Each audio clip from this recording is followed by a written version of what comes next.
السلام عليكم ورحمة الله وبركاته. أحمد وائل المحامي، وده فيديو جديد. عندنا ثغرة قانونية في القانون المصري ضيعت مئات آلاف الحقوق.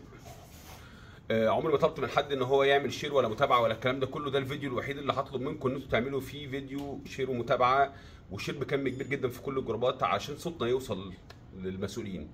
ليه؟ لأن الرئيس رجع قانون الإجراءات الجنائية تاني لإعادة المناقشة بتاعته وإعادة الصياغة بتاعته، وفي 8 مواد هيعدلهم، فدي الفرصة الوحيدة لينا إن احنا نعمل كده. إيه هي الثغرة القانونية؟ خلينا نحكي حكاية. مش عايز أبقى أطول في الفيديو وخليني سريع. تبقى أنت راجل محترم، رجل أعمال، دكتور جامعة، مثلا ماشي بعربيتك اتخانقت مع سواق توك توك. ماشي؟ الراجل شرحك وضربك وعملك وعورك والكلام ده كله، رحتوا أنتوا الاتنين على الاسم مع بعض. عملت فيه المحضر، يقول لك إيه؟ يوم سواق توك توك يعمل فيك محضر أنت كمان. تمام؟ طب ايه اللي يحصل؟ انت اصبحت انت وسواق التوك توك انتوا الاثنين متهمين. انتوا الاثنين لازم تتعرضوا على النيابه.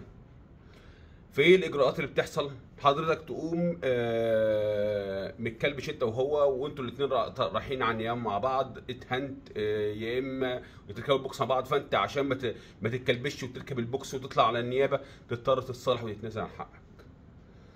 طيب بلاش، انت مثلا حد جه اعتدى عليك في الشقه بتاعتك، رحت تعمل فيه محضر او بلغت النجد جد، فانت اتخذت كطرف مثلا شاكي تم الاعتداء عليه في الشقه بتاعتك، والمشكو في حقه جيهم خدوه تمام في بيتك، فانت جيت تعمل فيه المحضر، فقام راح هو كمان عامل فيك محضر.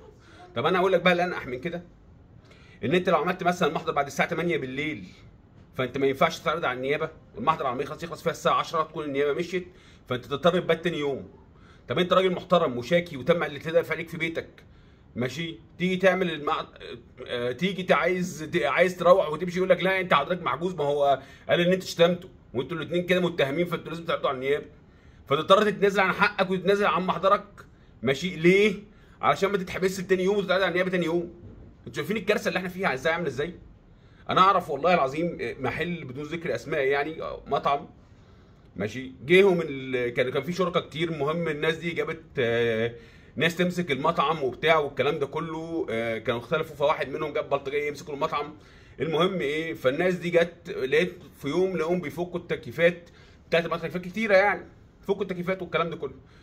الشركاء معظمهم كانوا كلهم دكاتره ومهندسين وبتاع والكلام ده كله، راحوا يعملوا محضر في الاسم بسرقه التكييفات، مكانهم بيسرقوا قدام عينيهم. هوبا الناس دي عرفت ان هم بيعملوا محاضره فيهم في الاسم، فقاموا راحوا جابوا عيل كده عندهم، تعالى يا باشا احنا بنتهم يا باشا الدكاتره والمهندسين دول يا باشا ان هم ايه، ان ان هم شتموه وضربوه وبتاع والكلام ده كله، وعايزين نعمل تقرير وعايزين نعمل محضر وبتاع الكلام ده كله. فما كمل الاسم قال له ايه، طب يا باشا معلش انتوا حضراتكم بقى محجوزين عندي هنا كده، وتتفضلوا كلكم لحد ايه ما نعرضكم على النيابه ونعمل تقرير طبي للواد وبتاع والكلام ده كله، وباتوا الصبح لحد النيابه. قاموا الناس قالوا لا احنا اسفين يا باشا، اسفين ان احنا قطعناك في السرقه بتاعتك، احنا كمل حضرتك، احنا اسفين، كمل يا باشا زي ما انت، احنا اللي غلطانين يا باشا، وحقك علينا، حقك علينا بس مشينا. المفاجاه ان الراجل البلطجي ما كانش عايز يمشيهم، مصمم ان هو يعمل محضر ويحبسهم، ويباتوا النهارده في الاسم ويتعرضوا الصبح على النيابه. انتوا متخيلين يا جماعه ان الثغره القانونيه دي عندنا عامله ازاي؟ مضيعه كميه حقوق ازاي؟ كميه ناس تروح تعمل محاضر، فتلاقي الناس قدامها بتعمل محاضر وانا مش عارف حقيقي ايه حلها وايه الصياغه بتاعتها. نقدر بتعمل قانون جديد، وهعمل فيديو جديد تعليق على قانون الاجراءات الجنائيه.